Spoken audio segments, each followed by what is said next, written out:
અન્યનો plot પચાવી પાડવાના ઈરાદે bogus સોદા ચિઠ્ઠી બનાવી બોગસ સહીઓ કરી પ્લોટો અન્યને વેચાણ કરવા સોદો કરનાર ઠગને આર્થિક ગુના નિવારણ શાખાની ટીમે ઝડપી પાડ્યો છે। સુરતમાં આર્થિક ગુનાઓ વધી રહ્યા હોય જેને લઈ સુરત પોલીસ કમિશનર દ્વારા મિલકત સંબંધી ગુનાઓ આચરનારાઓ સામે લાલ આંખ કરાઈ છે।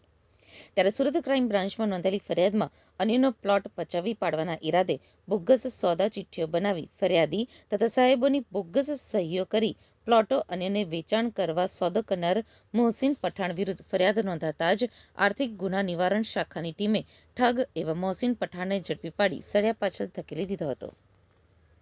સુરત શહેર એક તમામ ક્ષેત્રમાં ખૂબ જ હરણફાળ ભરી પ્રગતિ કરતું એક શહેર છે અને આ જ પ્રગતિના કારણોસર ઘણા બધા એવા ગુનેગાર તત્વો, અસામાજિક તત્વો ખોટો લાભ લઈ અને ઘણી વખત લોકોની સાથે છેતરપિંડી, વિશ્વાસઘાત કરતા હોય છે।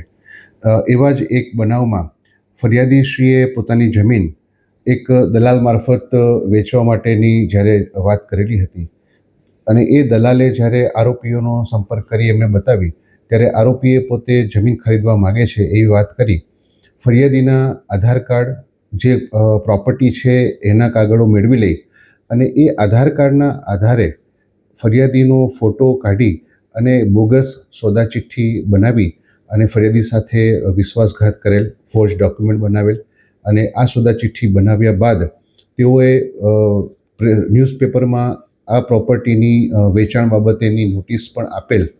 ફરિયાદીને આ બાબતની જાણ થતાં તુરત જ પોલીસનો સંપર્ક કરતા આ બાબતે ગુનો નોંધી એફઆઈઆર નોંધવામાં આવેલ છે। હાલ આરોપી અમારી ધરપકડમાં છે, કસ્ટડીમાં છે અને રિમાન્ડ પર છે, તપાસ ચાલુ છે।